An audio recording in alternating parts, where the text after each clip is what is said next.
हाय, नमस्कार. श्री स्वामी समर्थ सर्वांना. तर मी आज दुपारीच व्लॉग चालू केलेला आहे. माझं दुपारचं रुटीन तुम्हाला दाखवावं म्हटलं काय असते. तर हे पहा, खुशी 12:30 वाजता स्कूलमधून आलेली होती. तर मी तिला दूध पॉकेट आणायला धाडलं होतं, कारण दूध संपलेलं होतं. तर मम्मी पप्पा पण येणार होते पुढे. म्हटलं गरम वगैरे करून ठेवूयात म्हटलं. तर काय करत असते मी, अगोदर पिशवी आणल्यानंतर दूध पॉकेट किंवा पिशवी म्हणतो तर ते स्वच्छ असं पाण्यामध्ये ना धुवून घ्यायचं, तरच परतच मग त्याला कट करून पातेल्यामध्ये तापवायचं. आणि नेहमी स्टीलचंच पातेलं तुम्ही यूज करा, म्हणजे त्याला साय वगैरे नंतरनं पटमनी काढता येतं. कारण जर्मनचं पातेलं वापरलं तर ते जर्मनसुद्धा थोडंफार का होईना निघतंच. त्याच्यामुळे स्टीलचंच वापरलेलं कधीही चांगलं. तर इथं खुशीनं मला पॉकेट आणून दिलं होतं. म्हटलं अगोदर ह्याला स्वच्छ धुवून फोडून तापवायला ठेवावं म्हटलं. तर इथं पहा, मी दरवेळेस माझं कुठलंही काम असू द्या, ही पांढरा गमजा जो असतो ना तो नेहमी माझ्यासोबत असतोच बरं का, किचनमध्ये फक्त. ते पण हात पुसायला, कारण प्रत्येक वेळेस हात पुसतो तर आपण तेच ड्रेसला किंवा परकरला किंवा आपल्या साडीच्या पदराला वगैरे आपण पुसतो किंवा ड्रेसला समोरून पुसतो. तर तसं न करता मी एक गमजाच ठेवलेला आहे, जो की पांढरा कलरचाच आहे. कारण की पांढरा मुद्दामून ठेवला या कारण की म्हणजे दरवेळेस आपण काय करतो, कुठलंही ठेवतो कलरचं मळकं म्हणजे न झालेलं, तर त्याला घाण झालेलं ते दिसून येत नाही लवकर. आणि हे पांढरं घाण झालेलं लवकर दिसून येतं आणि आपण पटमनी ते धुवायला घेतो. तर त्याच्यामुळं मी ते पांढरं ठेवलेलं आहे. 2 ठेवलेत मी, एक धुवायला टाकते तर एक वापरते, असं आळीपाळीनं मी ते वापरत असते. तर हे मी गुढीपाडव्याचं जे नारळ होतं ना, तर ते फोडून वाळवत टाकलं, म्हणजे कापण्या करून त्याच्या वाळवायला टाकलेल्या होत्या. तर पाहू शकता तुम्ही, कडक असं झालेलं होतं. म्हटलं त्याला मिक्सरमध्ये भरडून घ्यावं. म्हटलं मिक्सर वगैरे लावून घेते. मी खाली मिक्सर ठेवत असते. खाली माझे किचनचे कप्पे वगैरे आहेत ना, तर तिथं मी ठेवते. वरती किचन वाट्यावर ठेवलं तर खूपच पसारा होतो, तर त्याच्यामुळं मी खालीच ठेवते. तर हे भांड्याच्या टोपल्यात मी घासायला टाकलं होतं मिक्सरचं भांडं, ते पण वाळून झालेलं होतं. सकाळचं जेवण वगैरे सगळं झालेलं होतं. पण आता हे दुपारी एकदम निवांत असतं. दुपारी झोपत नाही मी, कारण की खुशी कधी कधी झोपते, परंतु मी तर झोपतच नाही.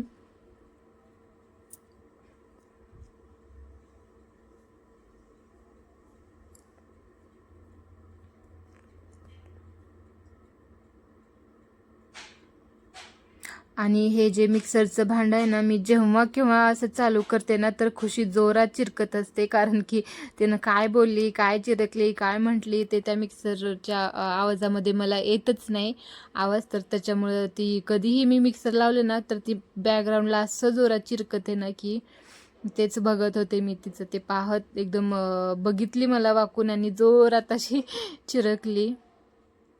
तर आता हे एकदम बारीक वाटून घ्यायचं. मिक्सरमध्ये माझं वाटून झालेलं होतं. आता हे काचेच्या एका डब्यामध्ये ठेवून द्यायचं, जे की माझं अगोदरच होतं. त्याच्या मी थोडंसं दाबले, कारण दुसरं मला त्यात भरता यावं म्हणून.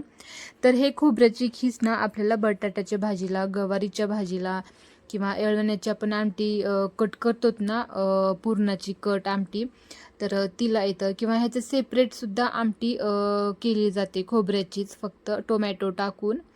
तर मी ते पण करते. किंवा कधी वांग्याच्या भाजीला आपण भरलं वांगं करतो ना, तर भरल्या वांग्याला पण आपण हे टाकू शकतो. किंवा कुठल्याही आपण एखाद्या सुक्या भाज्यांमध्ये हे खोबरं वरतून किंवा तेलामध्ये परतायला असं टाकू शकतो. तर मी थोडंसं हे वापरत असते वांग्याच्या भाजीला वगैरे.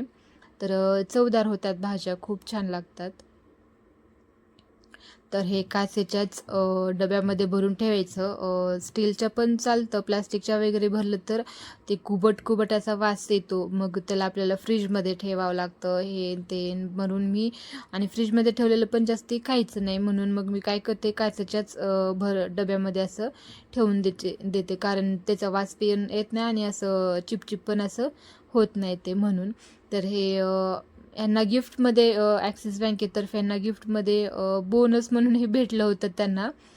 तर अशा 3 डबे आहेत आणि एक मोठी काचेची बॉटल पण आहे. तर ते असं गिफ्टमध्ये हे भेटलेलं होतं. दिवाळीमध्ये बोनस भेटते ना, तर त्या टायमिंगचं आहे हे. तर आता बघा 1-2 कामं करत करत माझं दूधसुद्धा तापलेलं होतं.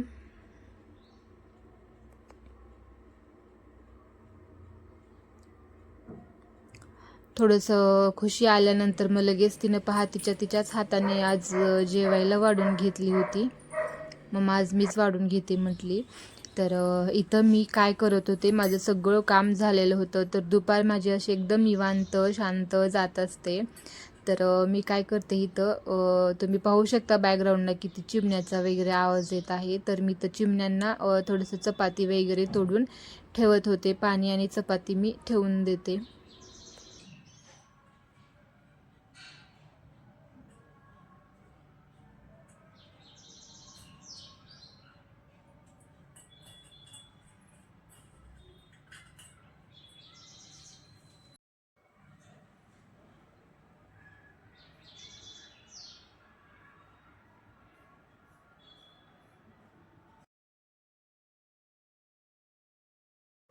हे असं रोजच घडेल तर किती भारी वाटेल ना. खुशी तिच्याच हाताने जेवण करते. तर आता हळूहळू मी पण तिला माझ्या हाताने भरवायचं कमी केलं आहे. कारण की ती कधी कधी तिच्या हाताने खाते, परंतु मीच थोडासा लाड करत होते. तर हे पहा माझ्या किचनची शोभा वाढवणारे माझे काही मेंबर आहेत हे. तर आता ह्याच्यामध्ये मी नारळाच्याच ह्याच्यामध्ये थोडेसे 1-2 फाटे लावलेले होते, जे की पाण्यामध्ये लवकर वाढतात. तर हे कडुलिंबाचं आहे. तर थोडं थोडं ते पण येत आहे. थोडंसं तिचं पान वगैरे आलं की त्याला मी कुंड्यामध्ये मातीत लावून टाकते. तर ते बेल काय आलंच नाही. आणि हे जे आहे ते गुलाबाचं आहे. तर थोडंसं वाढलं आहे, आता त्याला मी मातीमध्ये लावून टाकते. आणि हे जे नारळ आहे ना, तर याच्यावर बिचार मी अत्याचार केल्यासारखंच वाटत आहे. एवढं मोठं वाढलं ते पण त्याचं खूपच खाली छोटंसंच मी त्याला पाण्यात ठेवलं आहे. तर पण ते खूप छान वाढत आहे. एक पानसुद्धा त्याचं पिवळं झालेलं नाही आहे. तर इथं मम्मी पप्पाचा फोन आला होता मला की त्यांनी गावाकडून लातूरला चाललेले होते म्हणून. तर त्याने सांगितले होते की थोडंसं सरबत करून पे, कारण आता उन्हाळा चालू आहे ना, तर चहा वगैरे असं म्हणजे कोणाला जास्त पिऊ वाटत नाही. तर थंड म्हटलं सरबत वगैरे करून त्यांना ठेवून देते मला फ्रीजमध्ये. तर त्यांचं फ्लॅटचं इथं काम होतं थोडंसं, ते पण फ्लॅटच्या कामासाठी पण आले होते आणि त्यांना मंदिरामध्ये दर्शन पण घ्यायचं होतं. तर फ्लॅटचं काम करून त्यांनी मंदिरामध्ये दर्शनाला गेलेले होते. तोपर्यंत मी इथं त्यांच्यासाठी शरबत बनवत होते. तर खुशीचं चालू होतं की तिच्या स्कूलमध्ये काय झालं आहे काय नाही तिला सांगायचं होतं.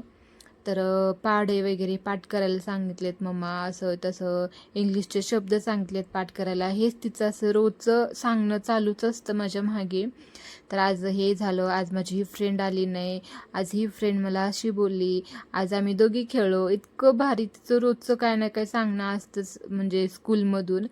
तर जी कोणी मॉनिटर झाली आहे तर तिनं रोज तपासते नखं वगैरे लहान लेकरांचे नसते का ते. तर तीच सांगणं चालू होतं तिचं.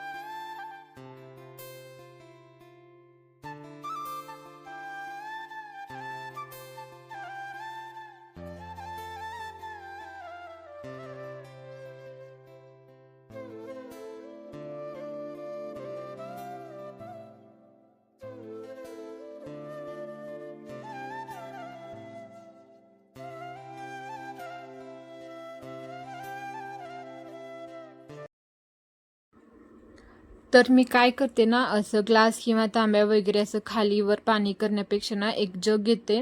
त्याच्यामध्ये किती माणसं आहेत तेवढं मी त्यात मोजून ग्लास टाकते पाणी. आणि मग मी पाणी, त्याच्यामध्ये साखर, थोडंसं लिंबू वगैरे त्याच्यामध्येच टाकते आणि आपली छोटी पळी असते ना, तर तिच्याने मी त्याला फिरवत असते. म्हणजे हे लवकर फास्ट साखर वितळते त्याच्यामध्ये. तर हे पहा, खुशी ना म्हणजे सोफ्यावर बसून तिचं बोलणं चालू होतं. आता तर ती किचन वट्यावरच येऊन बसली आणि आता सांगत होती की तिच्या स्कूलमध्ये सरांनी असं म्हटलं, तसं म्हटलं, आज हे शिकवलं, ते शिकवलं. आता माझे एक्झाम येणार आहेत लवकर, बुधवारपासून का गुरुवारपासून काहीतरी अशी म्हटली तिनं, एक्झाम येणार आहेत म्हटली तिच्या. आणि आता तिला आतूकडं जायचं आहे. आता मामी आली की मला, मामी पण, मोठे पप्पा पण मला आता गावाकडंच चल म्हणतात. तर मी उन्हाळ्या सुट्ट्याला कुठे जाऊ असं तिचं विचारणं चालू होतं मला.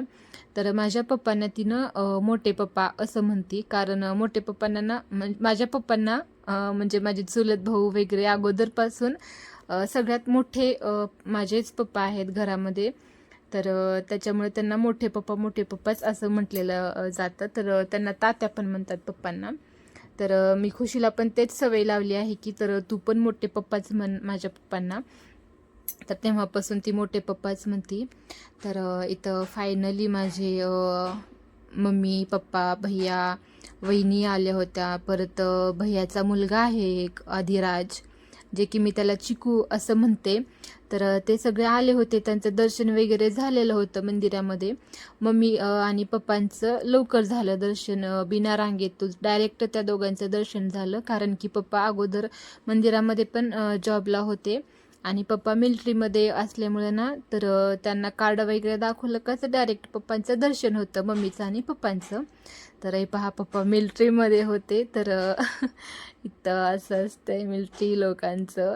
तर मी एके दिवशी ना, तर त्यांचा पूर्ण व्लॉग तयार करणार आहे की पप्पा कधी भरती झाले मिलिटरीमध्ये, त्यावेळेस काय सुखसुविधा होत्या मिलिटरीमध्ये, त्यावेळेस म्हणजे खूप अगोदरचे होते ना, तर त्यावेळेस किती सुखसुविधा होत्या मिलिटरीच्या लोकांना वगैरे, ते सर्व मी एक दिवस विचारणार आहे. तो पण तुम्ही व्हिडिओ नक्की पहा. तर इथं माझी मम्मीचं वगैरे दर्शन झालेलं होतं. आता मी सगळ्यांना इथं शरबत वगैरे वाढून म्हणजे देणार होते. तर हे अगोदरच फ्रीजमध्ये करून मी ठेवलेलं होतं, थंडगार झालं होतं. तर फक्त मला असं गाळून द्यायचं होतं ते सगळ्यांना.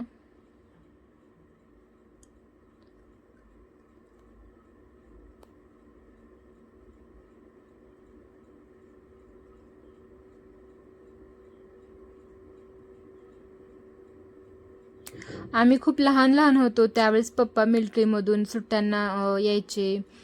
एक 5-7 दिवस, म्हणजे एक 10-12 दिवस राहायचे, परत लगेच जायचे. तर त्या सर्व मला आठवणी आहेत लक्षात. तर एक दिवस मी तो पण नक्कीच व्हिडिओ बनवेल. तर ते गेले, परत आमचं संध्याकाळचं जेवण वगैरे झाल्यानंतर तर आमची रोजची बाहेर चक्कर असतेच बरं का. जेवण झाल्यानंतर 4 पावली चलतोच आम्ही, रोजच चलतो. तर म्हटलं आज व्हिडिओ पण घ्यावा म्हटलं चाललेला. तर पहा खुशी कशी ओढत नेत होती यांना चला म्हणून. खुशी तर इतकी खुश होते असते ना की तिला बाहेर जायचं म्हणलं की तीच सगळ्यांच्या पुढे असते दोघांच्या. तर पाहू शकता तुम्ही तिचा आनंद. आणि बॅकग्राऊंडला इथं पाठीमागं थोडंसं ना कीर्तन चालू होतं, तर त्याचाही तुम्हाला आवाज येईल. तर तुम्ही माझे व्हिडिओ इथंपर्यंत पाहत असेल तर तुमचे खूप खूप धन्यवाद. आपल्या चॅनलला लाईक करा, शेअर करा, सबस्क्राईब करा आणि तुम्ही मला इन्स्टावर पण फॉलो करा, तिथंही मी छान छान व्हिडिओ टाकत आहे. तर तुम्हाला माझी व्हिडिओ आवडली तर नक्कीच लाईक करा. बाय, भेटूया नेक्स्ट व्हिडिओमध्ये. तोपर्यंत श्री स्वामी समर्थ सर्वांना.